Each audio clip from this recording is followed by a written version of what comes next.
Aujourd'hui, nous nous penchons sur la fibrose kystique, une maladie génétique qui touche principalement les poumons et le système digestif. La fibrose kystique, ou FK, peut mener à la production de mucus épais et collant qui rend difficile l'exécution des tâches quotidiennes. Pour plusieurs, respirer devient une corvée et la moindre tâche devient épuisante. Le mucus épais qui se forme dans les poumons emprisonne les bactéries, ce qui cause des infections pulmonaires fréquentes et une toux persistante. Souvent, les personnes qui vivent avec la fibrose kystique font face à ces symptômes au quotidien, ce qui peut être demandant sur le plan physique et sur le plan émotionnel. La fibrose kystique touche également le pancréas et rend le corps incapable de bien absorber les nutriments contenus dans les aliments, ce qui peut entraîner des conséquences sur la croissance et la santé en général.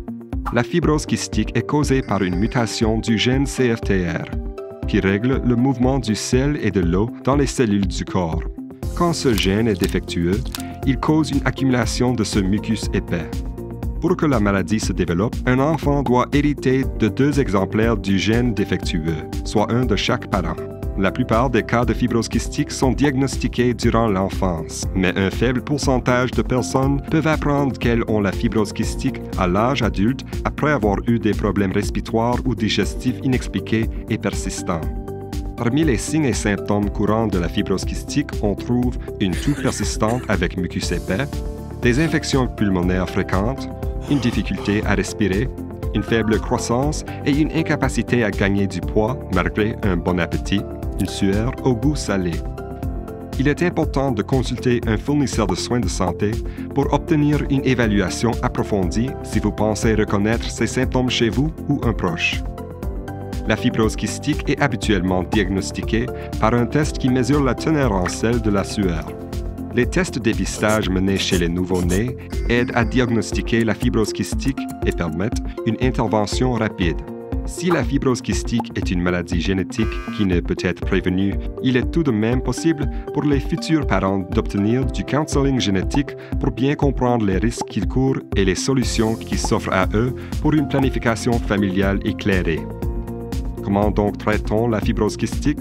On ne trouve toujours pas de remède à la fibrose kystique, mais plusieurs traitements peuvent améliorer grandement la qualité de vie. Ces traitements comprennent des techniques de dégagement des voies respiratoires à utiliser tous les jours pour éclaircir le mucus et faciliter la respiration, des médicaments pour éclaircir le mucus et combattre les infections, du soutien nutritionnel comme des suppléments d'enzymes pancréatiques pour faciliter la digestion. Avec les bons soins et les bons traitements, les personnes qui vivent avec la fibrose kystique peuvent mener une vie active et enrichante. Il est important pour elles de participer à des suivis médicaux réguliers et d'adhérer à un plan de traitement pour rester en santé. Entrer en contact avec d'autres personnes qui ont vécu des expériences similaires peut faire grand bien aux personnes touchées par la fibrose kystique. On trouve bon nombre d'organisations et de groupes de soutien axés sur le partage de ressources et d'expériences qui fournissent un réseau de soutien aux familles touchées. L'une de ces ressources est le programme de réadaptation pulmonaire d'Horizon, qui comprend de l'éducation en matière de santé, des exercices physiques et des techniques de respiration. Ce programme aide les personnes qui vivent avec une maladie pulmonaire chronique, comme la fibrose kystique, afin d'améliorer leur santé et leur bien-être en général. Comprendre la fibrose kystique et ses symptômes est une manière importante de montrer son soutien aux personnes qui vivent avec cette maladie. N'oubliez pas, la fibrose kystique est habituellement diagnostiquée dans l'enfance, mais certaines personnes ne reçoivent un diagnostic qu'à l'âge adulte, ce qui rend la sensibilisation et la compréhension encore plus importantes. Si vous avez d'autres questions ou voulez en savoir plus, n'hésitez pas à vous adresser à un professionnel de la santé.